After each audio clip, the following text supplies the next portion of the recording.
Welcome to Thinking Re-envisioned with your host, Henry G. Noel. I guess you could say he's standing conventional wisdom on its head. Here's Henry. Hey, good evening, everybody. And listen, sorry about the technical difficulties that Brian's having. They are working on it as we get ready to speak here. So just wanted to say, just want to say hi to everybody and see how things are going. So anyway, good evening, everybody. And again, welcome to Transitional Radio, where you can mortal up with Brian Brody on All Natural Being. In most cases, you can. Tonight is a bit of an exception, so we'll see what happens if we can get it all figured out. And you can get a heads up on IPM Nation's programming from Sneak Speaks and learn all about copy from Lee Rawley's Copy That Speaks. And, well, get a little heady with me on Thinking Re-envisioned. So this is our 24th episode of Thinking Re-envisioned, and I am your host, Henry Noel. Thinking Re-envisioned. We're here to make you think. We're here to make you question everything. So I wish to thank you for joining me on this Thursday evening for Thinking Re-envisioned, where we will continue to discuss who are we. What I mean by that is, are we, as the conventional wisdom dictates, physical beings, or as quantum physics suggests, spiritual or energetic beings, or are we a combination of both? And I'm hoping that we can continue our lively discussion from last evening. So we are live this evening from our uplink studio in beautiful Cuenca, Ecuador. Wet tonight, but beautiful, 2 degrees south of the equator. We are broadcasting live on IPMNation.com and Thinking Re-envisioned's Facebook and YouTube pages. And I wish to thank all of our listeners from all over the globe listening in on live radio, those listening to our rebroadcasts, and you, our fly-on-the-wall video listeners, for taking the time to tune in. I'd also like to thank our good friends at Wirecast for making it possible for us to be broadcasting both live and globally. And a big thank you to my brother Wayne for putting up with what Brian and I are doing. So to all of our listeners who wish to participate in this show, again, email me at henry@henrygnoel.com. It is my wish to present a show where everyone can be as actively involved as they want. We trust that you've had an enjoyable Thursday thus far, and I'm hoping that that continues. So we'll get into the thread and say hi and see how everybody will address this evening's topic. And again, I want to thank everybody for tuning in and for taking the time to do it. Like I says, I apologize for all the technical stuff that Brian has been suffering right now. And it seems to be an audio thing with, but whatever it is, Wayne will work on it with him and try to figure it all out. So to get into the thread, I want to say hi to Jamie. Thank you very much, Jamie, for joining in. It's great to see your icon pop up. I love the Santa thing. That's terrific. My brother is listening in, but he is going to be working with Brian, so we'll see what we can do. And hi, Jamie. Rita's with us tonight. Marcia, thank you very much for joining in. And Jairo, thank you so much for listening in. I know you're probably working, so thank you again. And we'll see how things keep working if they do. Marcia says, another great show. Hi, Henry. And oops, I think I've got this thing in the wrong position, so I'm going to back this off a little bit. There we go. And ready for another great show. Thank you very much, Marcia. I appreciate it. Hi, Henry, and everybody. Jairo and Marcia. Thank you so much. Jamie, great to have you there. You're very welcome. Alice, thank you very much for joining in on with us too. Thank you for being participative in this. Brian's been having some technical stuff going on. For some reason, the microphone is not working with Lee, so he's trying to work all of that stuff out. Oh, excuse me, I'm going to have a technical difficulty here. But they're working on it as we speak, and we'll see how things go with him tonight. In everything else, as far as we are concerned, we seem to be up and running. So I guess Columbus, Ohio is having some issues, but hey, we're fine down here in Cuenca. It's really kind of different. Hopefully the sound is fine, and the everything is working the way you guys can receive it too. So we'll see how that goes. But last night we started talking about are we energetic or are we physical beings? And that's really what we had gotten into. We started to get into this. And it just came from a thought that I had in reading certain stuff. I had started piecing pieces together between reading the Bible, between reading some articles about science and quantum physics and the definitions of what practical physics is all about. And I came up with some conclusions from that, and I just wanted to place them all up there yesterday just to see what you guys think.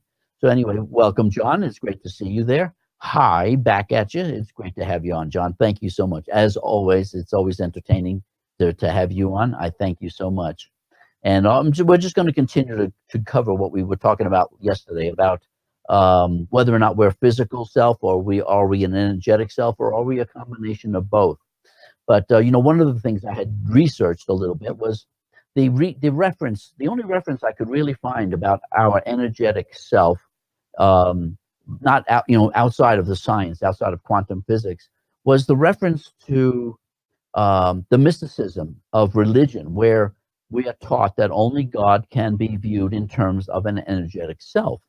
The only God is immortal and eternal, and where we, being lesser than God, don't possess the same qualities as God. So I kind of felt that there was a reference, in the Bible mentioning that we were made in God's image, but the references seem to insinuate that it is His physical image, and I wasn't sure about that. I kind of questioned that, so I kind of felt it was more of a manipulation, more of a misdirection than being honest.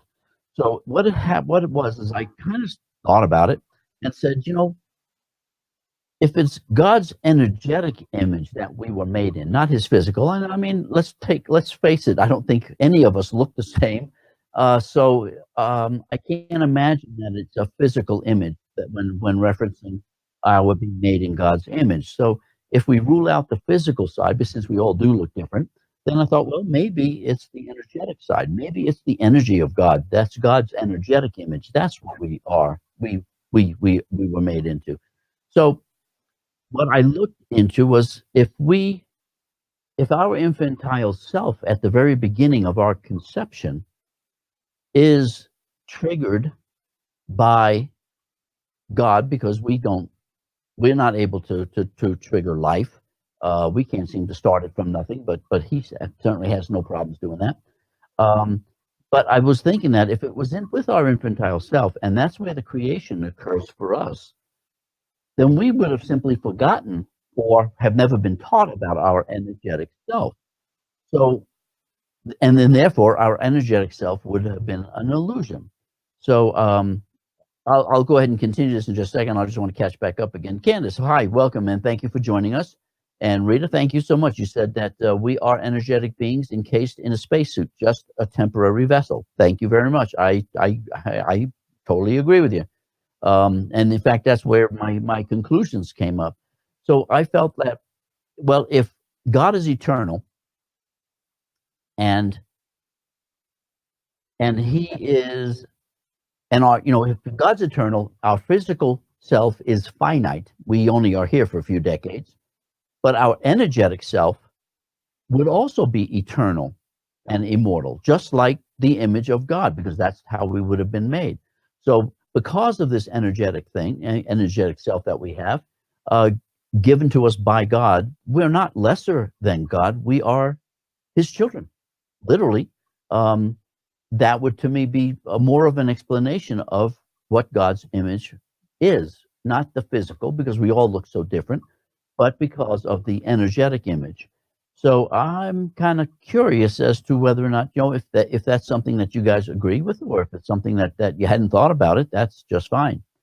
But I figured that, once we are born, then all of our learning begins, and the memory of our energetic self seems to cease and go away, and we are confined and shackled and imprisoned and conform into this physical self that becomes so prevalent, and the physical world becomes our domain. So if we are energetic beings and we have forgotten that we are energetic beings, or it's been avoided to teach us that we are energetic beings, and if the pushings within religious institutions is to keep us tied to the physical rather than allowing us to know about our energetic selves, then I think that there is a misjustice in here. I think it really would be. Jamie says, uh, could image me our anatomy? You know, yeah, the physical part of us is obviously controlled by the DNA. Our physical growth, this body, this, as Rita mentions, this spacesuit that we wear here, and we only need this body because we are here. I believe that our energetic component of us is quite capable of living outside of this body. It just continues because energy can't be destroyed. It can't be created. It can't be destroyed. So the energy continues to survive.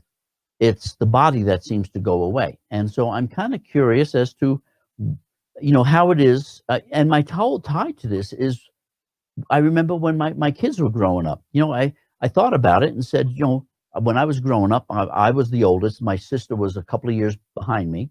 And so when she was born and got into that, baby talk stage, I understood her. I could actually understand what she was asking and what she was saying. And I would relay that to my mom and dad. Well, then as we got a little bit older, I stopped being able to connect to that. I couldn't understand what she was saying anymore. And I thought about that, and I started watching children. And when you really think about it, babies, they seem like they'll coo and stare into nothing. They smile and they react as if they see something. We can't see it, but they act as if they can. So what is it that they're seeing? What is it that it is? Is it possible that it's other energetic beings that the baby is talking to, and understanding it, each other? And when you think about toddlers, you get a couple of toddlers in a room and they sit there and they just babble on back and forth between themselves in a totally different type of language. They understand what they're talking about. We don't. At least we don't remember it. And so I really kind of play this whole concept of perhaps when an infant is born, or when is conceived, and the spark to give it the life is given to it, and the cells start to divide, and ultimately the child is born. And how is it that they can communicate with one another? And if you ever watch very young children, the toddlers and old people, that are, they're doing experiments now with bringing toddlers and young children into care homes, to where the elderly are, and because they're waiting to pass on. And the connections are tremendous between them. Where someone who's of advanced age or advanced illness may have Alzheimer's. You don't really communicate with anybody, but they communicate with these children. They talk back and forth. So I'm wondering if the fact that the infant has just come in or has just received the information from home, and the elderly is waiting to go back home, and there is a bit of confusion as to what is going on, and so the child is there to help the older person to move on or get ready to move on. I'm not really sure, but it just seems to make some sense. It really does. Noella, welcome. Hi, cuz. How are you? It's great to see your icon pop up. Thank you for joining us. That's really great. So, yeah, we're just simply talking about whether we are energetic beings or physical beings or a combination of both. And that's really what the topic is this evening. We started it yesterday, and we're just going to carry it through. So Candace says, your body is appearance, but your soul is totally separate. Twins are really interesting. And I have to agree with you too. Jamie says that lots of little ones seem to see past spirits. And I totally am agreeing and loving your well, thank you very much, Jamie. I greatly appreciate it. Hi, Deb. How are you? Welcome for this evening. It's great to have you. I really appreciate it. We're talking about whether or not we are physical beings or energetic beings or are we a combination of both? And that's really what the topic is tonight. And so you please jump in and join us. It's great to see your icon. Thank you so much, Deb. It's great to see you. And so back to Candace for a second. You know, we are two things, right? At least as far as I can see. We have this physical body that has its limitations, that is very finite. It will pass on, and after a few decades, if we get the few decades, and so the body tends to go away. Now, I remember my mom passing, and one of the things that we were at the hospital at the time, and I had asked the family if I had permission to release her spirit, to allow her spirit to leave when it wanted to, and I've got the okay to do that. So I did that. My mom had she was medically induced into a coma for comfort, and although it was interesting because I touched her, she didn't move or anything. But as soon as I said "Mom," she jumped. So she knew I was there. There was no question. She knew who I was, and I was there. And so when I got done and I released the spirit, and everyone that was in the room, she went around and touched every single person in the room the moment they pronounced her that she had passed. So it got me thinking that, okay, you have the physical body, and we put all of our credence and justifications into this physical body, and so all of our life is defined by the physical body. But I believe that it's really not. I think the physical body is alive because of the energetic component of us that keeps it alive. And when it's time to go, it's time to go, and the body stops functioning, and the spirit of us, our spirit, our soul, our energy, whatever you really want to talk about it, or how you want to name it, it goes on forever.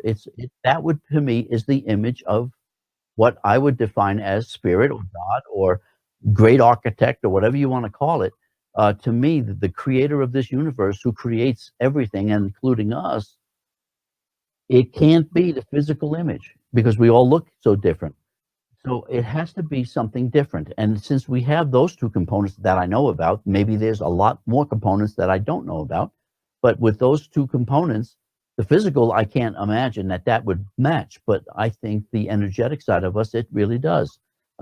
Jamie says, my grandmother was near passing and she whispered something to me. I leaned down and she said, meet you at, she passed that minute. And you experienced her energy leaving her body. That is that is fabulous, Jamie. Thank you. Thank you for sharing that. I appreciate it.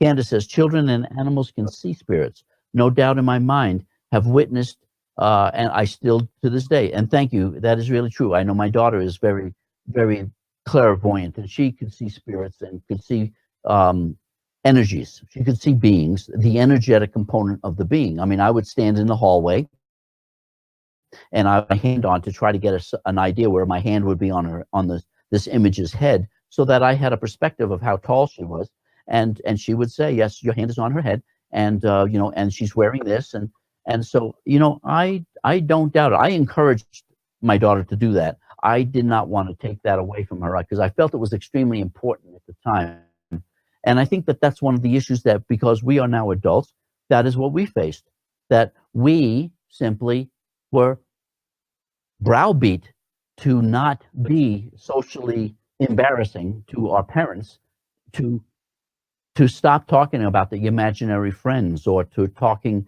to nothing, to what nobody can see. And so I think that that's part of it. And so I encourage my daughter to continue, as in fact, she can still see it today. She still senses energies that are still around. So it's really kind of good. And I really kind of hope that that's because I encouraged her to not stop, to continue to deal with these imaginary friends. Just because I couldn't see them didn't mean they don't exist.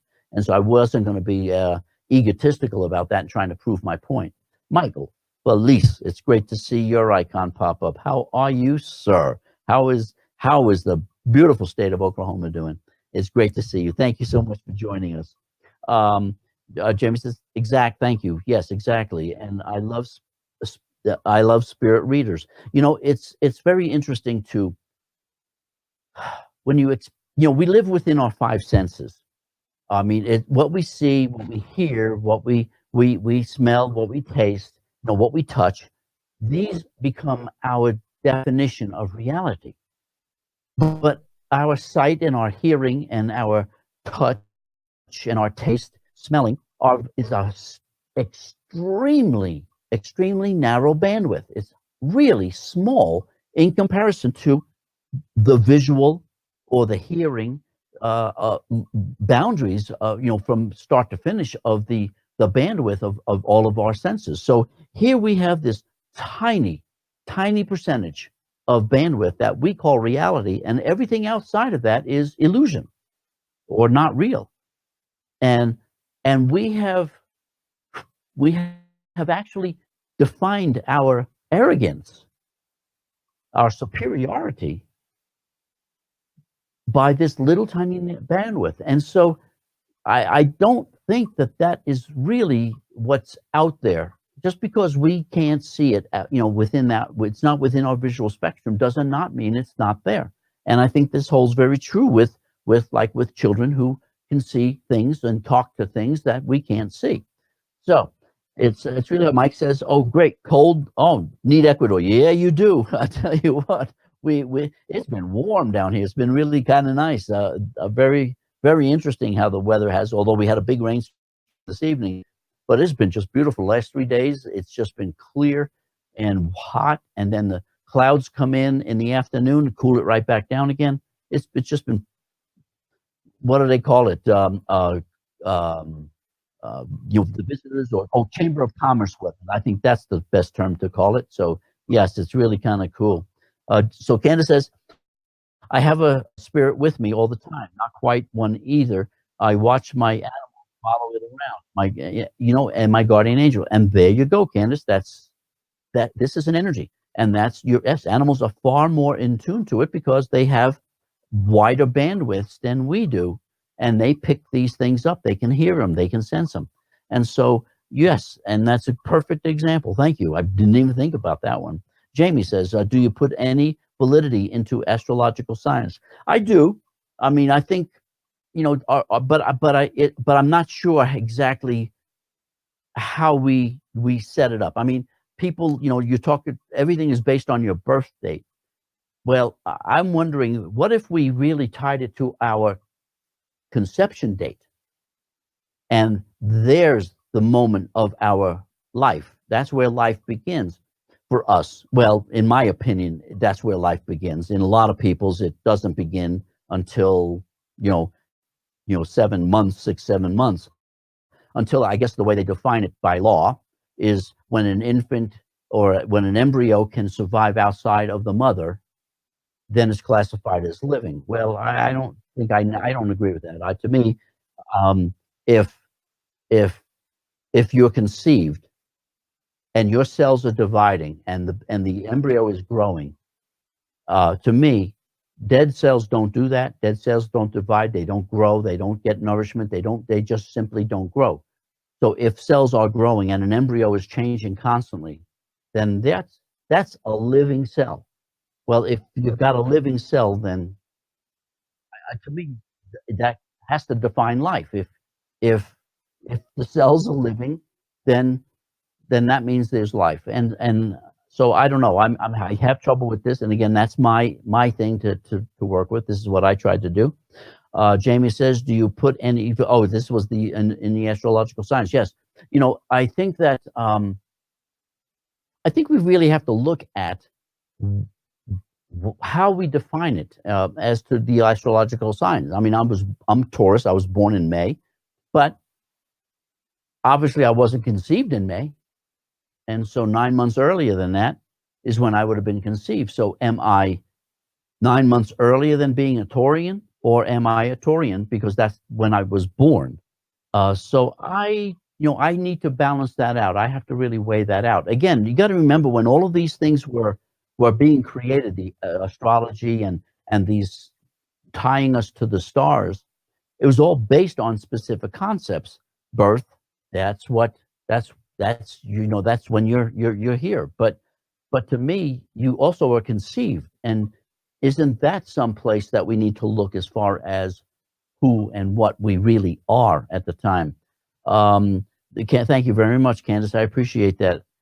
Deb says, have to sign off at a comedic performance about to start, or wanted to support you. Thank you so much, Deb. I really thank you so much. And Mike, thank you. It's great. Enjoy your show. And please, anytime, you're welcome. Tune in anytime. Marcia says, our body is a sacred temple with magical combination of energy and spirituality. Better to feed both in order to have an amorous. You're absolutely right, Marcia. Thank you. Because it really isn't about the body. It isn't about the body. The body's the vehicle we use to kind of get around in this linear type environment and could be able to comprehend it. I believe we are better than that. I believe we are much more than that. And I believe our abilities are endless, absolutely endless, when you simply take and understand that we are physical in this time. I'll call it that because I just don't buy this whole thing about time. But in this place, we are in this body in order to experience this linear life, this world that we are in. But that's not who we are. That's just the suit we were wearing for the day. The energy that runs this body is who and what we are. And it comes and it goes and it changes and it twists and it does all sorts of stuff, including lives forever. Absolutely lives forever. So we have adjusted our entire way of living to nourish the body. When it's the energetic side of us, we really need to be taken care of, because that's what goes on forever. And the body is just what we have to occupy to be here. So we really need to look at this a little differently. And that's why, like I said, this is Thinking Re-envisioned. It really